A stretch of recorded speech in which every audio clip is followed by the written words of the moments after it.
कक्षा 10वीं समाज विज्ञान आपदा प्रबंधन वाले पाठ का दूसरा वीडियो है। मैंने आपके पिछले वीडियो में यहाँ पर कुछ क्वेश्चन यहाँ पर बता चुका था मैंने आप लोग को आपदा के बारे में। आज हम इसमें अपना नया क्वेश्चन पढ़ेंगे। हमारा अच्छा क्वेश्चन क्या है? हमारा अच्छा क्वेश्चन यहाँ पर ये है, सुनामी किसे कहते हैं? सुनामी किसे कहा जाता है? सुनामी किसे कहते हैं, इसके मुख्य कारणों का विवरण दीजिए। सुनामी क्या होती है? सुनामी किसको बोलते हैं? आपको सुनामी का मुख्य कारण बताना है। सुनामी देखो, भूकंप और ज्वालामुखी से, अब मान के चलो कि समुद्र के नीचे, किसके नीचे? समुद्र के नीचे। समुद्र समझते हो ना, समुद्र, समुद्र, समुद्र के नीचे ज्वालामुखी फट गया। ज्वालामुखी फट गया समुद्र के नीचे, जहां पर पानी भरा होता है वहां पर ज्वालामुखी फट गया, या समुद्र के नीचे भूकंप आ गया। समुद्र वाली जो जमीन होती है वहां पर भूकंप आ गया तो एकदम से हलचल मचती है। क्या होती है? अचानक हलचल उत्पन्न होती है। और महासागरी जल, अब भैया टाके, अब गिलास में तुमने पानी भरे हो और पानी भर के तुम गिलास को हिलाओगे तो भड़ भड़ा करके पानी बाहर बगरेगा कि नहीं बगरेगा? बगरेगा ना। उसी प्रकार जो महासागर होते हैं, महासागर का जो तल होता है, महासागर के तल का मतलब जो होता है, महासागर की जो जमीन होती है वहां पर जब भूकंप आता है तो अचानक हलचल उत्पन्न होती है और महासागरी जल अचानक भन भना करके विस्थापित होता है ना। और वो विस्थापित होकर कहां चल जाता है? वो जमीन पर चल जाता है। जमीन पर मतलब किसी भी देश में जाता है, जापान हो गया, भारत के तटीय क्षेत्र हो गए, तो वो क्या हो जाता है भैया? अचानक विस्थापन होता है। परिणाम स्वरूप समुद्री जल में ऊर्ध्वाधर ऊंची तरंगे पैदा होती है। पानी की बड़ी बड़ी लहरें, पानी की बड़ी बड़ी तरंगे पैदा होती है ना। इन लहरों को, है ना, इन लहरों को सुनामी की लहरें कहा जाता है। भूकंपीय समुद्री लहरें कहते हैं। ये बड़ी बड़ी लहरें आती है और गांव का गांव डुबा देती है, देश का देश डुबा देती है। सामान्यतः प्रारंभ में सिर्फ एक ऊर्ध्वाधर तरंग ही उत्पन्न होती है, परंतु शुरू में तो एक तरंग उत्पन्न होती है, अच्छी बड़ी तरंग। तुम ऊपर देखोगे आसमान में तो पानी दिखेगा तुमको कि ये पानी की बहुत बड़ी दीवार तुम्हारे पास में आ रही है तुमको मार डालने के लिए, है ना। परंतु कालांतर में जल तरंगों की एक श्रृंखला बन जाती है, एक के बाद एक दीवार आते जाती है पानी की, एक के बाद एक तरंगे आते जाती है। महासागर में जल तरंग की गति जल की गहराई पर निर्भर करती है। जल तरंग के उथले समुद्र में कम और गहरे समुद्र में ज्यादा होती है। जो उथला समुद्र होता है, जो कम गहरा होता है, उस पर तरंगे कम कम ऊंचाई की होती है। जो गहरा समुद्र होता है, जो बहुत गहरा समुद्र होता है, वहां पर बहुत भयंकर भयंकर तरंगे निकलती है। गहरे समुद्र में सुनामी की लंबाई अधिक होती है, ऊंचाई कम होती है। उथले समुद्र में इनकी लंबाई 15 metre, oh my God, 15 metre की यहाँ पर तरंगे होती है। इससे तटीय क्षेत्र में भीषण विध्वंस हो जाता है। पूरे तट के तट डूब जाते हैं, देश के हो जाते हैं, यहाँ पर डूब जाते हैं। अगला क्वेश्चन यहाँ पर यह है, भारत में सुनामी प्रभावित प्रमुख क्षेत्र कौन से हैं? तो समुद्र तटीय क्षेत्र सुनामी आपदा से प्रभावित क्षेत्र है। सुनामी आपदा के क्षेत्रों में प्रमुखतः तमिलनाडु, तमिलनाडु में कई बार सुनामी आ चुकी है। केरल में आती है सुनामी। आंध्र प्रदेश में आती है, पांडुचेरी में आती है, अंडमान निकोबार द्वीप समूह यहाँ पर आती है ना। ये डूब जाते भैया। कौन? तमिलनाडु, केरल, आंध्र प्रदेश, पांडुचेरी, अंडमान निकोबार द्वीप समूह यहाँ पर आती है। अब अगला क्वेश्चन है भी यहाँ पर, महामारी क्या होती है? महामारी का मतलब है कोरोना वायरस की महामारी। आप लोग ने देखी हो ना, कोरोना महामारी, कोरोना वायरस की महामारी, इसको तो महामारी बोलते हैं। महामारी का मतलब होता है कोई विपत्ति का जाना। महामारी का मतलब क्या होता है? जिससे कई बहुत बड़ी मात्रा में ये लोग बाग मर जाए। महामारी किसे कहते हैं? महामारी कैसे फैलती है? महामारी किसी को ऐसे रोग या स्वास्थ्य संबंधी अन्य घटना के रूप में परिभाषित किया जाता है।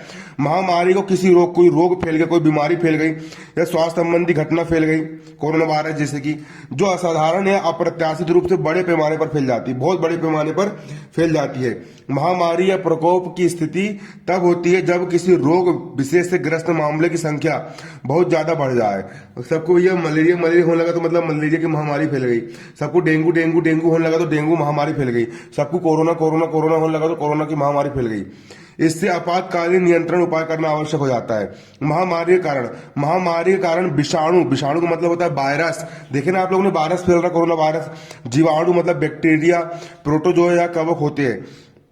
खाद्य पदार्थ हो गया, पेयजल का प्रदूषण, बारिश के मौसम में मच्छरों की वृद्धि, पर्यटक एवं प्रवासी लोगों की अत्यधिक भीड़ हो गई, है ना, ये तथा वातावरण पर किन्हीं प्राकृतिक आपदाओं का प्रभाव हो गया, जिसे महामारी का प्रकोप लेकर के आता है। इसको बोलते हैं हम क्या? महामारी कहते हैं। अगला क्वेश्चन,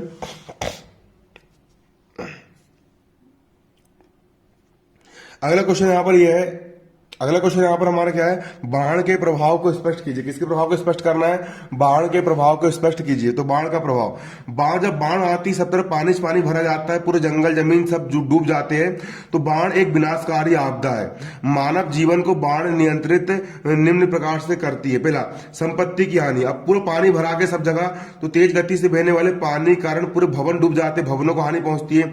कमजोर नींव वाले जिन मकान की नींव कमजोर होती है, कमजोर नींव वाले मकान है ना, मकान बाढ़ के कारण डूब जाते, ढह जाते हैं, जान माल को खतरा हो जाता है, सब डूब जाते हैं।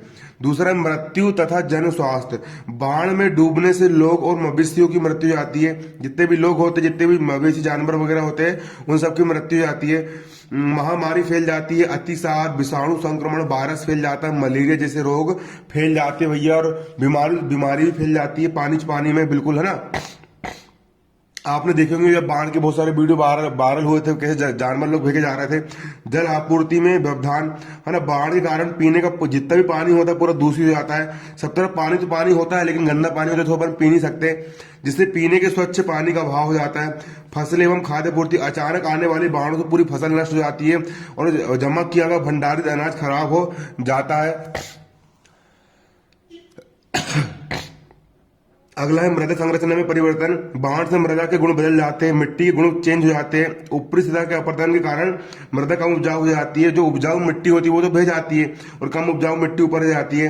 समुद्री जल के कारण भूमि लवणीय हो जाने से खतरा उत्पन्न हो जाता है। इतने सारे मतलब कि यहाँ पर दुष्प्रभाव होते हैं किसके, बाढ़ के। यहाँ पर हमारे कई सारे दुष्प्रभाव यहाँ पर हमको देखने के लिए मिलते हैं।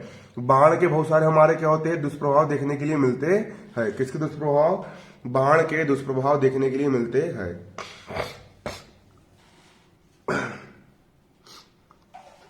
अगला क्वेश्चन यहाँ पर हमारा क्या, कहीं पर बाढ़ आ गई है, उसको हमको बाढ़ को नियंत्रित करना है, तो हम बाढ़ को नियंत्रित कैसे करेंगे, बाढ़ को नियंत्रित करने के उपाय कौन कौन से हैं, यहाँ पर हमको ये बताना है। क्या बताना है यहाँ पर हमको ये बताना है कि बाढ़ को नियंत्रित करने के उपाय कौन कौन से हैं। बाढ़ को हम नियंत्रित कैसे करेंगे, बाढ़ को हम नियंत्रण में कैसे लेकर के आएंगे, बाढ़ को नियंत्रित करने के उपाय क्या है। तो बाढ़ को हम नियंत्रित कैसे कर सकते हैं, देखो, नदियों के ऊपरी क्षेत्रों में अनेक जलाशय बनाए जा सकते हैं। नदी का जो ऊपरी क्षेत्र होता है वहां पर यदि आप तालाब बना देंगे, जलाशय बना देंगे, तो कल को अगर बाढ़ आती है तो बाढ़ आने से आप डूबोगे नहीं। बाढ़ आने से आप डूबोगे क्या, नहीं, क्योंकि भैया बाढ़ आ भी गई तो पानी कहाँ भराएगा, तालाब में जाके भराएगा, तो जिससे आपको घाटा क्या होगा, जिससे आपको कम घाटा होगा। दूसरा, सहायक नदियों और धाराओं पर अनेक छोटे छोटे बांधों का निर्माण करना चाहिए। जितनी भी बड़ी बड़ी नदी है सब में बांध बना दो। बांध का मतलब होता है डैम बना दो, है ना। डैम बनाने से क्या हो जाएगा, पानी पूरा जमा हो जाएगा, और पानी अगर जमा हो जाएगा तो अगर जल स्तर बढ़ भी आता है तो भैया तो बाढ़ आएगी क्या, नहीं आएगी। इसलिए डैम बना देना चाहिए। क्या बना देना चाहिए, डैम बना देना चाहिए। क्लियर। सहायक नदियों पर कई प्रकार के क्या बनाना चाहिए, बांध बनाना चाहिए, जिससे बाढ़ के खतरे को कम किया जा सके। नदियों के ऊपरी जल संग्रहण क्षेत्रों में सघन वृक्षारोपण करना चाहिए। नदी के जो ऊपरी जल संग्रहण क्षेत्र होता है वहां पर वृक्ष लगा दो। जब तुम पेड़ पौधे बहुत भयंकर के लगा दोगे, जंगल के जंगल खड़ा कर दोगे, तो जंगल जो होगा, पेड़ पौधे के कारण पानी की स्पीड कम हो जाएगी, है ना। मैदानी क्षेत्रों में अनुपयुक्त भूमि पर जल संग्रहण करना चाहिए। मैदान के जो क्षेत्र होते हैं वहां पर जल का संग्रहण करो, पानी को रोक करके रखो। नदियों के किनारे की भूमि पर मानवीय बस्तियों का अतिक्रमण पर रोक लगानी चाहिए। मतलब नदी के आसपास किसी को घर नहीं बना देना चाहिए। वो नदी के पास में किसी का घर बन जाएगा तो फिर बाढ़ आएगा तो डूब जाएगा, मर जाएगा वो, इसलिए, है ना। नदियों के जल प्रभाव क्षेत्रों में वन विनाश को नियंत्रित करना चाहिए। नदियों के जल ग्रहण क्षेत्र में वन विनाश को नियंत्रित करना चाहिए। पर्वतीय क्षेत्रों में सड़क निर्माण के समय विस्फोटकों एवं सीमित उपयोग कर भूस्खलन पर नियंत्रण करना चाहिए, है ना। भूस्खलन को पर क्या करना चाहिए, नियंत्रण रखना चाहिए।